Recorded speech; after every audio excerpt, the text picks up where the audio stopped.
আপনারা অনেকে বলছেন যে জরুরি অবস্থা জারি হলো বলে পদত্যাগ করল সরকারের অনেক উপদেষ্টা পদত্যাগপত্র ইতিমধ্যে জমা দিয়েছেন, প্রধান উপদেষ্টা পালানোর পথ খুঁজছেন।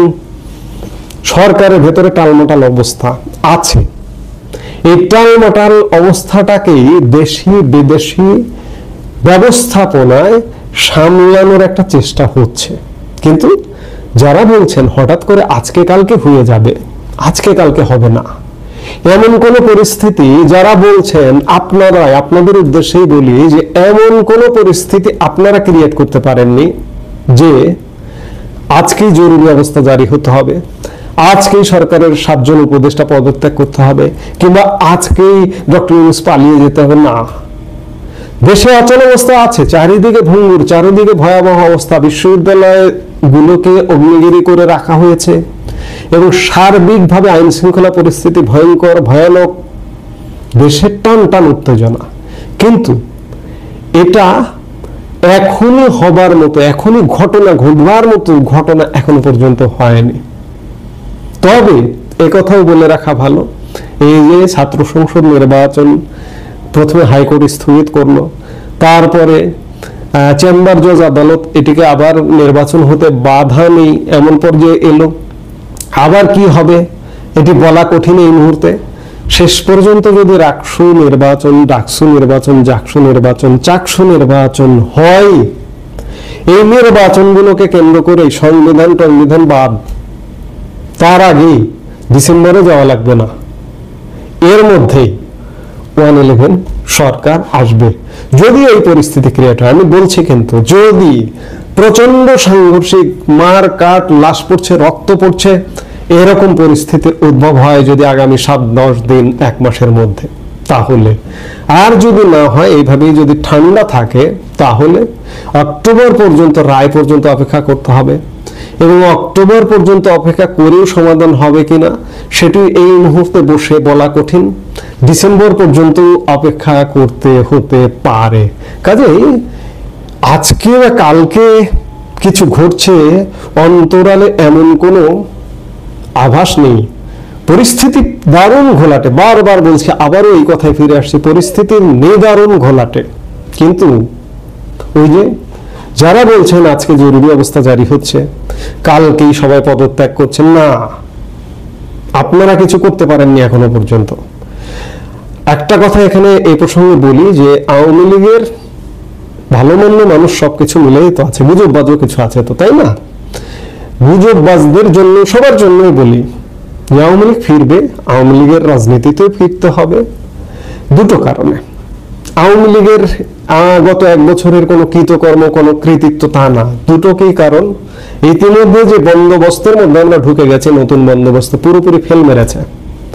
আওয়ামী লীগ যে পরিমাণ, যে ভালো ছিল, যতটুকু ভালো ছিল, এরা করেছে 100 ভাগ খারাপ এখনকার পরিস্থিতি। এই খারাপের কারণে প্রাকৃতিক ভাবে চেঞ্জ হয়ে যাবে, আর একটা চেঞ্জ হবে ভূ রাজনৈতিক কারণে। সেই জায়গা থেকে আওয়ামী লীগ ফিরবে। এখন আওয়ামী লীগের গঠনমূলক, আমি বারবার প্রত্যেকটা আলাপের জায়গায় বলবো যে আওয়ামী লীগের গঠনমূলক কাজ নিয়ে ফিরতে হবে। কারণ আমরা বারবার কি মার খাবো, বারবার কি মরবো? আবার এর সাথে এই কথাও বলতে হয় যে আওয়ামী লীগ গঠনমূলক হবে, অন্যরা কি, অন্যদের হতে হবে না? আমি এর সাথে বলতে চাই যে তুমি অধম বলি আমি উত্তম হইব না কেন? তো কাজেই পরিস্থিতি ঘোলাটে, পরিস্থিতি যে কোনো মুহূর্তে, যে কোনো সময়ে বিস্ফোরণ ঘটতে পারে, আবার টানতে টানতে এটা ডিসেম্বর পর্যন্ত যেতে পারে। প্রতিনিয়ত রং বদলাচ্ছে, এই রঙের উপর ডিপেন্ড করবে আসলে কি ঘটবে, কখন ঘটবে। দিন তারিখ দিয়ে কিছু ঘটবে না, হঠাৎ করে ঘটে যাবে, আপনি আমি হয়তো বুঝতেও পারবো না। গতকাল এবং আজকে বেশ কিছু আলোচিত ঘটনা ঘটেছে। এই আলোচিত ঘটনা ঘটবার প্রেক্ষিতে নানা রকম গুজব, নানা রকম প্রপাগান্ডা ছড়িয়ে পড়ছে। বিশেষ করে গুজবটা বেশি এই মুহূর্তে ছড়ছে কোথার থেকে?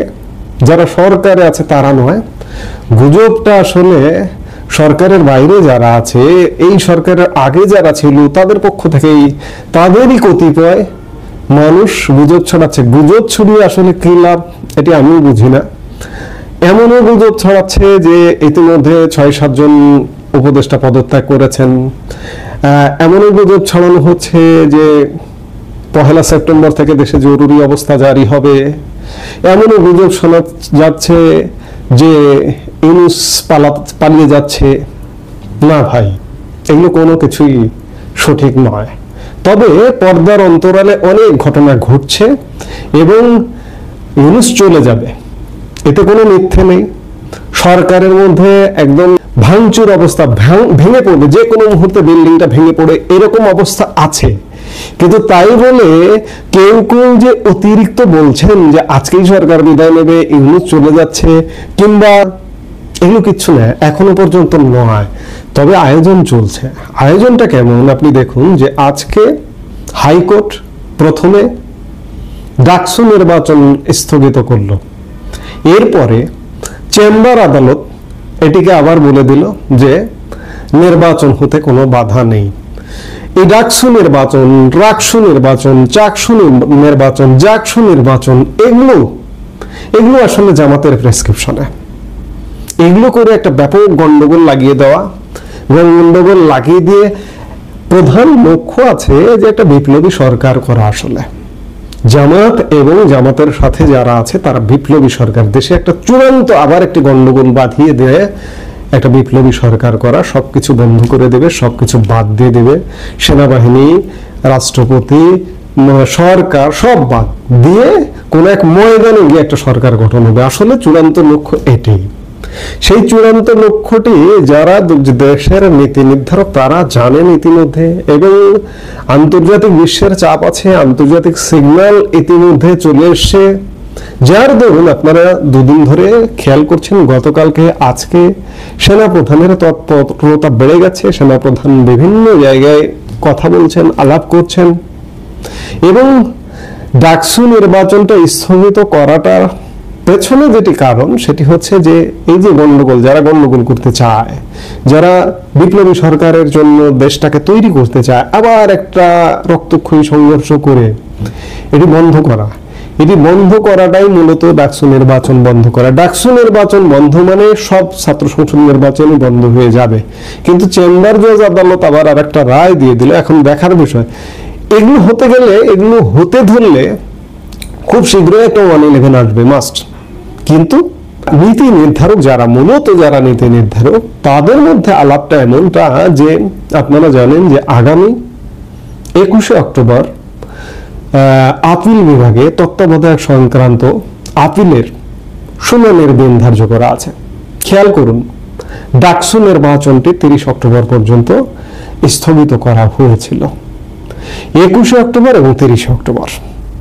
21শে অক্টোবর কি কারণে এই রায়টা হয়ে যেতে পারে, এবং রায় হওয়ার ফলে সাথে সাথে তত্ত্বাবধায়ক ব্যবস্থা, আমাদের সংবিধানে যে তত্ত্বাবধায়ক ব্যবস্থাটা আছে সেটিও কার্যকর হতে পারে।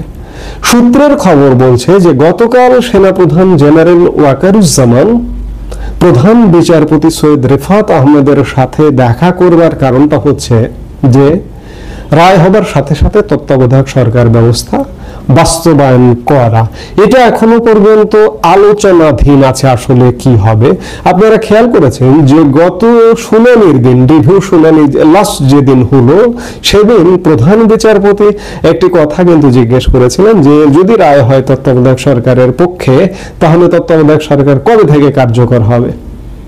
এই সব কিছু এবং একই যোগসূত্রে বাধা।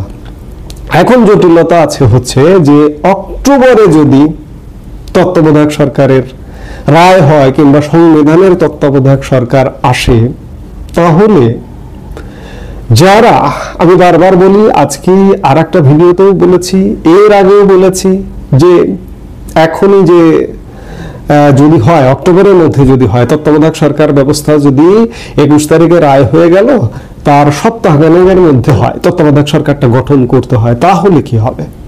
তাহলে সর্বশেষ অবসরপ্রাপ্ত প্রধান বিচারপতি দুইজনকে, একজন যদি নিতে রাজি না হন, বিচারপতি ওবায়দুল হাসান, তার আগে অবসর নিয়েছেন হাসান ফয়েজ সিদ্দিকী, তারা যদি রাজি না হন, বিচারপতি ওবায়দুল হাসান রাজি না হলে হবেন হাসান ফয়েজ সিদ্দিকী, হাসান ফয়েজ সিদ্দিকী যদি রাজি না হন, তাহলে আপিল বিভাগের সর্বশেষ অবসরপ্রাপ্ত বিচারপতি আপিল বিভাগে সর্বশেষ যারা অবসর নিয়েছেন তারাও যদি রাজি না হন, তাহলে রাষ্ট্রপতি রাজনৈতিক দলগুলোর সাথে আলাপ করে একজন নিউট্রাল মানুষকে খুঁজবেন।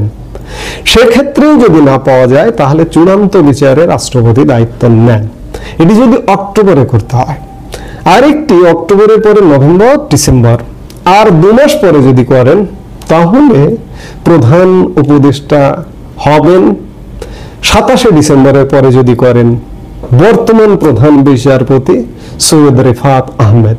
কিন্তু এই যে সৈয়দ রিফাত আহমেদ এই দায়িত্বে আসবেন কিনা কিংবা দায়িত্বটা নেবেন কিনা, সে ব্যাপারে যথেষ্ট সন্দেহ সংশয় আছে। এই আলাপটা যখন আমি করতে আসি, তখনই আমার মনে পড়ে যায় 2006 সালের প্রধান বিচারপতি কে এম হাসান, যে কে এম হাসানকে বিএনপি জামাত নিজেরা সাজিয়ে গুছিয়ে দায়িত্ব দিতে চেয়েছিল, এমনকি 2 বছর তার চাকরির বয়স বাড়িয়ে পর্যন্ত সর্বশেষ অবসরপ্রাপ্ত প্রধান বিচারপতি কে এম হাসানকে করেছিল, কিন্তু কে এম হাসান তখন দায়িত্ব নেননি, যার কারণে 111 সরকার এসেছিল। আজকে এই যে গড়াইতে গড়াইতে অক্টোবর থেকে নভেম্বর, ডিসেম্বর, গড়াইতে যদি ডিসেম্বরের শেষ নাগাদ যায়, তাহলে সৈয়দ রিফাত আহমেদকে, এখন যারা আছেন তারা সৈয়দ রিফাত আহমেদকেই পছন্দ করবেন যে সৈয়দ রিফাত আহমেদই প্রধান উপদেষ্টা হন। তিনি যদি দায়িত্ব না নেন, ডিসেম্বরে গিয়েও সেই আবার ঘুরে ফিরে 111 সরকার। আর এখন যদি করতে হয়, তাহলে আমাদের সংবিধানের আলোকে যে কাউকে নিতে হবে। চূড়ান্ত 5টা ধাপ আছে, 5টা ধাপের সর্বশেষ ধাপ হচ্ছে মহামান্য রাষ্ট্রপতি অতিরিক্ত দায়িত্ব হিসেবে নেন। কিন্তু সেটাকে বর্তমান বন্দোবস্ত, বর্তমান যারা আছেন তারা মানবেন কিনা,